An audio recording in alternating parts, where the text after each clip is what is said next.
പന്തീരങ്കാവ് ഗാർഹിക പീഡന കേസിൽ 5ാം പ്രതിയായ പോലീസുകാരന് മുൻകൂർ ജാമ്യം അനുവദിച്ചു.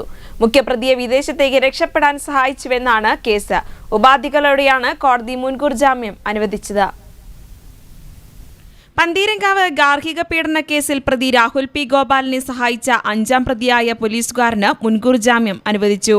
കോഴിക്കോട് പന്തീരങ്കാവ് പോലീസ് സ്റ്റേഷനിലെ senior civil police officer Sarath ലാലിനാണ് കോടതി മുൻകൂർ ജാമ്യം നൽകിയത്.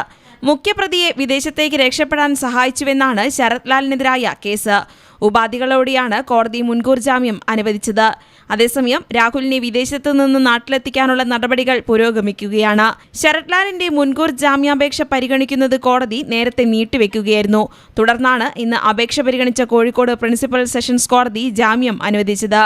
മുഖ്യപ്രതിയായ രാഹുലിനെ സഹായിച്ചതായി കണ്ടെത്തിയതിനെ തുടർന്ന് ഇയാളെ സസ്പെൻഡ് ചെയ്തിരുന്നു. നേരത്തെ കേസിൽ മുഖ്യപ്രതിയായ രാഹുലിന്റെ അമ്മയ്ക്കും സഹോദരിക്കും കോടതി മുൻകൂർ ജാമ്യം അനുവദിച്ചിരുന്നു. കോഴിക്കോട് ജില്ലാ സെഷൻസ് കോടതിയാണ് ഇരുവർക്കും മുൻകൂർ ജാമ്യം അനുവദിച്ചത്. കേസിൽ രാഹുലിന്റെ അമ്മ ഉഷാകുമാരിയും സഹോദരി കാർത്തികയും 2ഉം 3ഉം പ്രതികളായിരുന്നു. സ്ത്രീധന പീഡന കുറ്റം ചുമത്തിയെന്ന റിപ്പോർട്ടുകൾക്ക് പിന്നാലെയാണ് ഇരുവരും മുൻകൂർ ജാമ്യം തേടിയത്. ചോദ്യം ചെയ്യലിന് ഹാജരാകാൻ 2 തവണ അന്വേഷണ സംഘം നോട്ടീസ് നൽകിയെങ്കിലും ഇവർ എത്തിയിരുന്നില്ല.